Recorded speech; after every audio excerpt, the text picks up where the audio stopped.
HCU के 25वें शिखर सम्मेलन में भाग लेते हुए मुझे खुशी हो रही है। हमारे शानदार स्वागत और आतिथ्य सत्कार के लिए मैं राष्ट्रपति श्री का हार्दिक आभार व्यक्त करता हूं।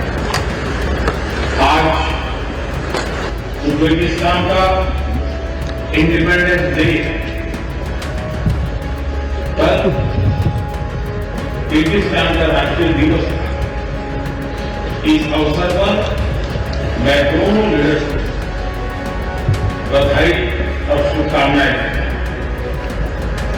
एक्सेलेंसी, पिछले 24 वर्षों एचसीयू का पूरे यूरेशिया क्षेत्र की एक्सटेंडेड फैमिली को जोड़ने में बहुत महत्वपूर्ण योगदान रहा।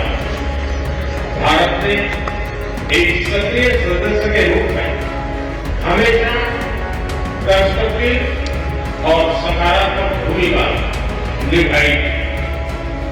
एचसीयू को लेकर भारत की सोच और नीति 3 मुख्य स्तंभों पर आधारित है। एससीओ,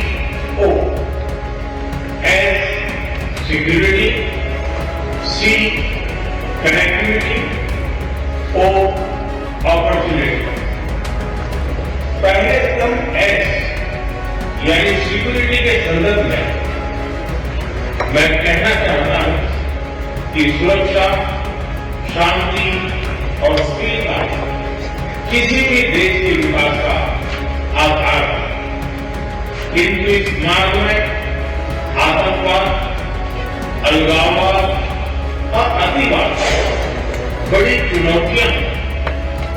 आतंकवाद से किसी देश की सुरक्षा ही नहीं बल्कि पूरी मानवता के लिए एक साझा चुनौती है।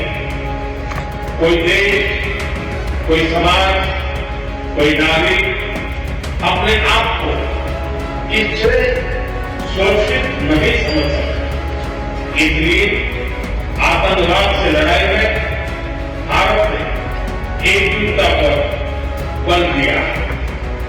इसमें एचसीयू रेड्स की बहुत महत्वपूर्ण भूमिका रही। इस वर्ष भारत ने जॉइंट इंफॉर्मेशन ऑपरेशन को लीड करते हुए अल-कायदा और इससे जुड़े आतंकी संगठनों से लड़ने का इनिशिएटिव किया। हमने रेडिकलाइजेशन के विरुद्ध समन्वय बढ़ाने और मिलकर कदम उठाने का भी प्रस्ताव रखा। टेरर फाइनेंसिंग के खिलाफ आवाज उठाई। इसमें मेरे समर्थन के लिए मैं आभार व्यक्त करता हूं। एक्सेलेंसी, भारत पिछले 4 दशकों से निर्मम आतंकवाद का दंश झेल रहा। कितनी ही माताओं ने अपने बच्चे खोए और कितने बच्चे अनाथ हुए। हाल ही में हमने पहलगाम में टेररिज्म का बहुत ही घिनौना रूप देखा। इस दुख की घड़ी में जो मित्र देश हमारे साथ खड़े रहे, मैं उनका आभार व्यक्त करता हूं। यह हमला केवल भारत की अंतरात्मा पर भी आघात नहीं, यह मानवता में विश्वास रखने वाले हर देश, हर व्यक्ति को खुली चुनौती थी। ऐसे में प्रश्न उठना स्वाभाविक है, क्या कुछ देशों द्वारा आतंकवाद का खुलेआम समर्थन हमें स्वीकार्य हो सकता है? एक्सेलेंसी, हमें स्पष्ट रूप से और एक स्वर में कहना होगा कि आतंकवाद पर कोई भी डबल स्टैंडर्ड स्वीकार्य नहीं होंगे।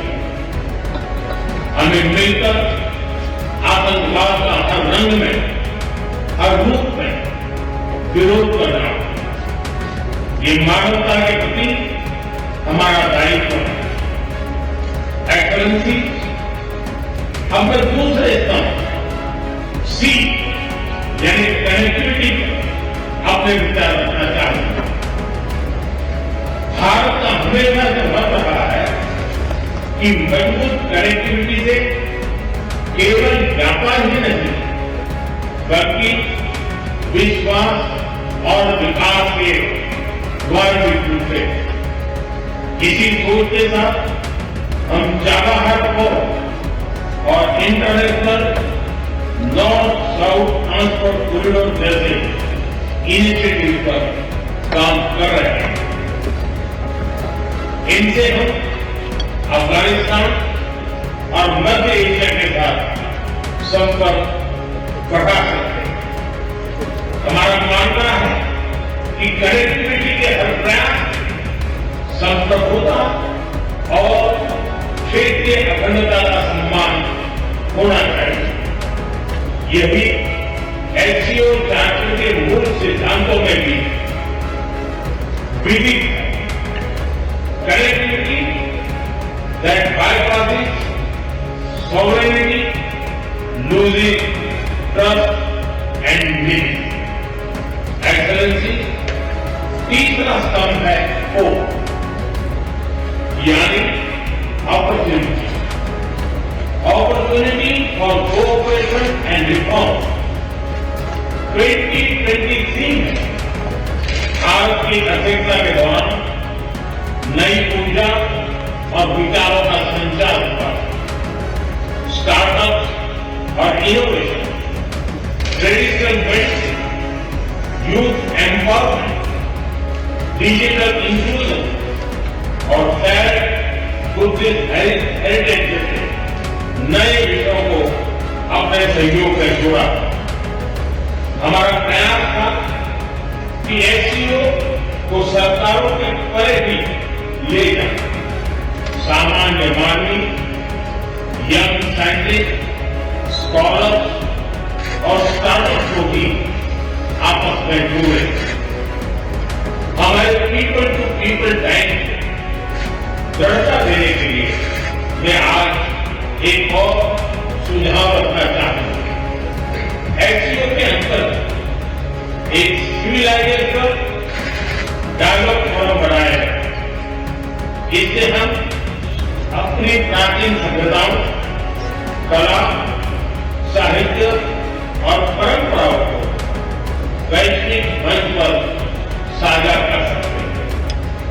एक्सेलेंसी, आज भारत रिफॉर्म, परफॉर्म, ट्रांसफॉर्म के मूल मंत्र पर आगे बढ़ रहा है। कोविड हो या वैश्विक आर्थिक अस्थिरता, हमने हर चुनौती को अवसर में बदलने का प्रयास किया। हम लगातार वाइड रेंजिंग रिफॉर्म पर काम कर रहे हैं। इस देश में विकास के साथ साथ अंतर्राष्ट्रीय सहयोग के लिए भी नए अवसर खुल रहे हैं।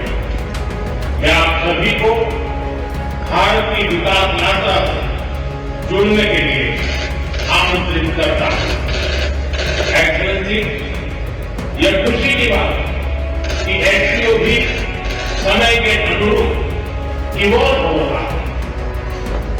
ऑर्गेनाइज्ड क्राइम, ड्रग ट्रैफिकिंग और साइबर सिक्योरिटी जैसे समकालीन चुनौतियों से निपटने के लिए 4 नए केंद्र बनाए जा रहे हैं।